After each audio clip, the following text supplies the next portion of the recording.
I used to laugh at people who said they had a clown phobia.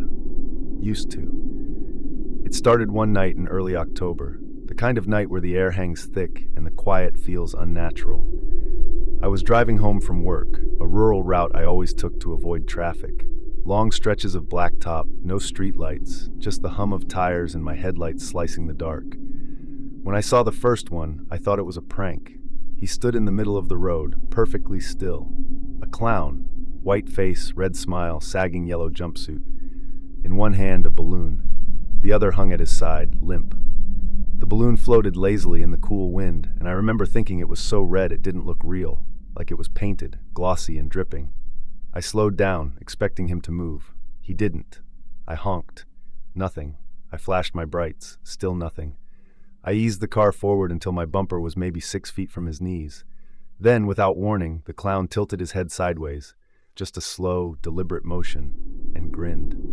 That's when I saw it. His mouth wasn't painted that way. The red wasn't makeup. I threw the car into reverse and whipped around, taking the long route home. The last thing I saw in the mirror was the balloon drifting higher slowly until it disappeared into the black sky. I didn't sleep much that night. I tried to rationalize it, probably a Halloween prank, right? Small-town kids trying to get a rise out of someone. But my chest felt tight every time I replayed the image of that smile. It wasn't the expression of someone joking. It was empty. The next day, my coworker Amanda told me she'd seen something weird too. On the East Road? She asked when I mentioned my drive. I nodded. Yeah, my cousin said he saw one too. Same spot. Cops checked it out, didn't find anyone. We laughed it off, but our eyes didn't match the sound. By Friday, people in town were talking. Sightings near gas stations, fields, even schoolyards. Clowns, silent, watching. No one ever saw them leave. They just vanished. That night, I was sitting on my porch nursing a beer, trying to forget. The crickets had gone silent, which was odd. I leaned back in my chair, stared at the empty street, and then I heard it. Faint, like it was coming from somewhere far off. A laugh. Not a normal laugh. It was low and wet, like someone trying to force sound through a throat too dry to manage it. It stopped. Then another, closer. I stood up. Every instinct told me to go inside, but curiosity glued my feet down. I scanned the yard, the sidewalk, the shadows between streetlights. Nothing. Then, just beyond the reach of the porch light, movement. A flicker of white. My gut dropped. A figure stepped out of the darkness. Same sagging yellow suit, same painted face, same balloon. Only this one wasn't red. It was black, reflecting no light at all. He lifted the balloon toward me, and I swear I saw a gloved finger point to it, then to me. I ran inside, locked the door, drew the blinds. My heart was beating so hard I felt it in my ears. When I peeked out the window again, he was gone. But the balloon wasn't. It was tied to my mailbox. I didn't call the police. I knew what they'd say. Halloween prank, sir. So I didn't sleep. I just sat on the couch, every light on, phone in hand. At some point, I must have dozed off because I woke to silence again. No hum of the fridge, no creaks in the wood, just a stillness so deep it hurt my ears. Then came the tap. Soft, deliberate. At the window. I turned slowly, a pale face pressed against the glass, the grin wider this time, and behind him, another, then another. 3 clowns, shoulder to shoulder, staring in. Their painted smiles didn't move, but their eyes did, darting, flicking across the room, scanning me like predators. I bolted upstairs, grabbed my keys, and crept to the front door. I cracked it open, peeked out. Nothing. No clowns, no balloons. I sprinted to my car. As I pulled out of the driveway, my headlights caught something on the porch. A row of black balloons. I drove until sunrise. Didn't matter where, I just needed distance. I ended up at a diner 2 towns over, shaking, exhausted, trying to convince myself I'd imagined it. But when I reached for my wallet, something fell out of my jacket pocket. A balloon string. Black, frayed at the end. I moved in with a friend that night. Told him everything. He laughed, then stopped when he saw my face. I made him check every window, every door. We double-locked them all. When I finally slept, I dreamt of that laugh.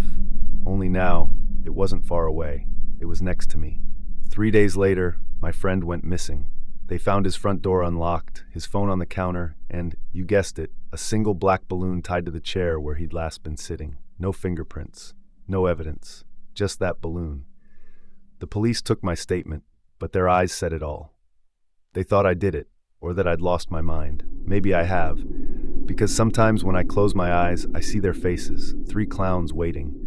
I hear the scrape of gloved fingers against glass, the slow drag of a balloon string down my porch railing, and at night, when the air goes still and the crickets fall silent, I hear it again. That laugh, low, wet, getting closer. I don't go near mirrors anymore, because once, just once, I thought I saw the paint on my face. And when I tried to wash it off, it didn't come off.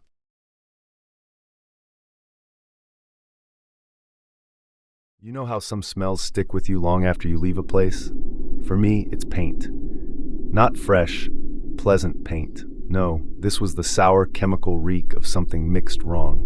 Thick, oily, the kind that coats your throat and clings to your skin. That smell is how it started. I was working the night shift as a janitor at an old strip mall just outside of Tulsa. Most of the shops were shuttered. A pawn shop, a cell repair store, one of those everything for $1 places.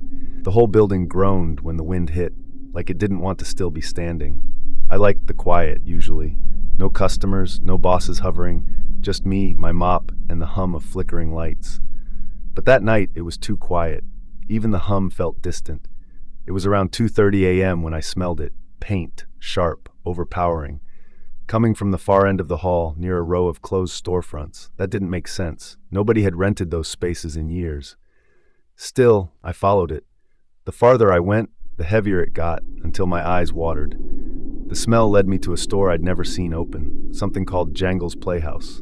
The sign was cracked, half the letters missing, like a smile with broken teeth. The glass door was painted over from the inside, sloppy red streaks across black. I should have walked away, but curiosity's a stubborn thing. I tugged the handle, it opened. The air inside was thick and cold. My flashlight cut through swirls of dust, catching shapes, chairs overturned, shelves splintered, walls scrawled with something dark and glossy. That's when I realized the paint smell wasn't from the walls, it was from the floor. Footprints. Big, bulbous, clownish footprints, tracked across the tiles, smeared in what I prayed was paint. They led deeper into the dark, toward a faint, blinking light. Something about that pulsing glow made my pulse match it. I told myself I'd just check it out quick, make sure no kids had broken in. The footprint stopped at a curtain. Behind it I heard something, a low shuffle. Then a sound I can still hear in my head if I sit too long in silence. A squeak, like a balloon being stretched. I parted the curtain. The room beyond looked like a twisted carnival set. A cracked carousel horse leaned against the wall. Strands of deflated balloons hung from the ceiling like vines. And in the center, sitting cross-legged on the floor, was a clown. He was painting his own face, slowly, carefully. His gloved hand dipped a brush into a tin can, the source of that stench, and drew thick red circles on his cheeks. He didn't look up when my light hit him, just kept painting. I froze, couldn't even breathe. Then he spoke, voice flat and distant, like a child reciting a memorized line. "You came late. The show's over." My tongue stuck to the roof of my mouth. You're not supposed to be here." He turned. The face was wrong. Too smooth, too symmetrical. The paint wasn't paint. It was wet, still dripping. The grin stretched past where his mouth should have ended. He reached behind him and lifted a balloon. It was white, streaked with red, and in the light I saw something pulsing inside it, slow, rhythmic, like a heartbeat. He let it go. It floated upward, bumping against the ceiling before drifting toward me. That broke me. I bolted.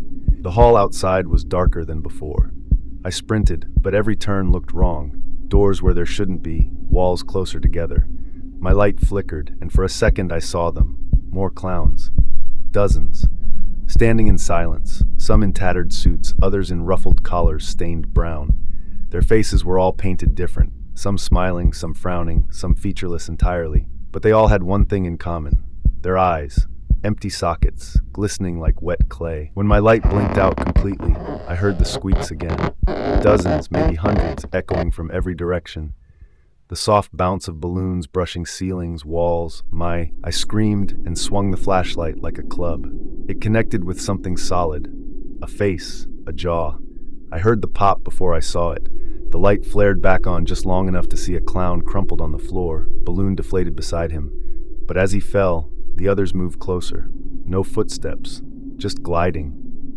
I ran until I saw the exit sign. red light pouring like blood through a haze of paint fumes. I crashed through the doors, stumbled into the parking lot, and didn't stop until I was in my truck, engine roaring, lungs burning. When I looked back, the mall was dark. No lights, no sign of life. But in the glow of my headlights, I saw something slowly rising in the air. A cluster of balloons, pale and quivering, floating higher until they vanished against the stars. The cops searched the next morning. They found nothing. No footprints, no paint, no smell, just dust and broken glass.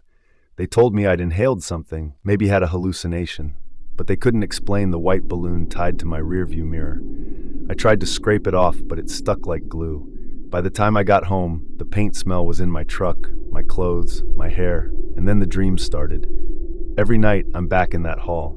The footprints lead deeper, the squeak grows louder, and just before I wake, I see their faces again, blank, waiting, watching.